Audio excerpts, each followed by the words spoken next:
Hello everyone, I'm Mohammed Raaid, a student of Pancreatic University, and today for the Oncology Student Interest Group, I'll be speaking about pancreatic cancer. The pancreas is an organ located at the back of the upper part of the abdomen. It is divided into three parts: the head, the body, and the tail. Its function is mainly to aid with digestion and to help with the breakdown and storage of glucose in the body. As we all know, cancer is the uncontrolled growth of cells in the body. Pancreatic cancer is the uncontrolled growth of pancreatic cells, especially the ones responsible for digestion. Pancreatic cancer is the fourth leading cause of cancer-related death in the US. It usually affects people in the 6th and 8th decade, and usually in the males, but this is not, of course, a rule. And it has a slight prevalence in the black population.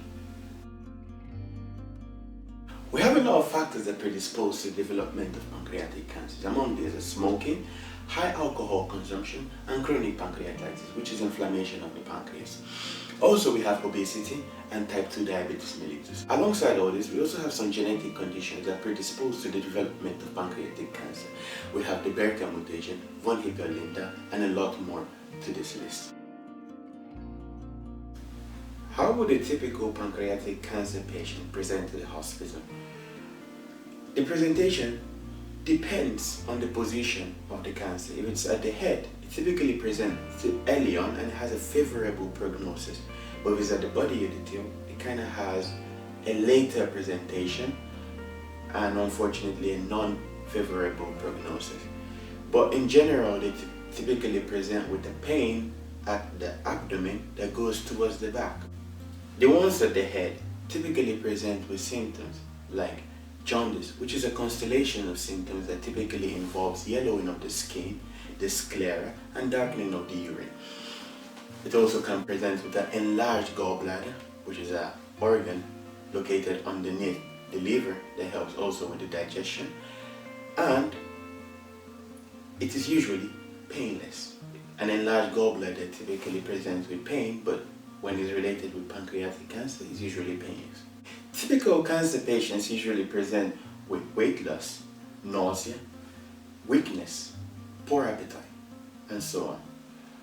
Pancreatic cancer in rare cases can actually present with something called superficial thrombophlebitis, which is inflammation of the veins, of the superficial veins in the extremities. There is no known screening method for pancreas cancer, but we have the carbohydrate antigen 19-9 and the chorioembryonic antigen. These are used to follow up an already diagnosed patient. What do we use to diagnose this patient? We have the abdominal MR and CTs. We have the ERCP and MRCP. Afterwards, we take a biopsy, and these biopsies are studied under the microscope to put a specific diagnosis of pancreatic cancer for this patient. So now let's talk about treatment. The only definitive therapy for this cancer is surgery, and this surgery has to completely take away the cancer from the localized area in the pancreas, and also make sure to screen that there haven't been any metastasis beforehand, because if there have been metastasis, unfortunately, which occurs most of the time because the cancer spreads very quickly, would not be a candidate for surgery. These patients would unfortunately have to be taken only to chemotherapy and palliative care. But after this surgery, if it was successful and if there haven't been any metastasis, then the patient would just have the surgery and have adjuvant chemotherapy after. Unfortunately, the prognosis, which indicates survival for this ailment, is very terrible, with a 5-year survival rate of 7%. Of course, the 5-year survival rate reduces if there have been a metastasis, which is a distant spread of this cancer. That reduces to 2%.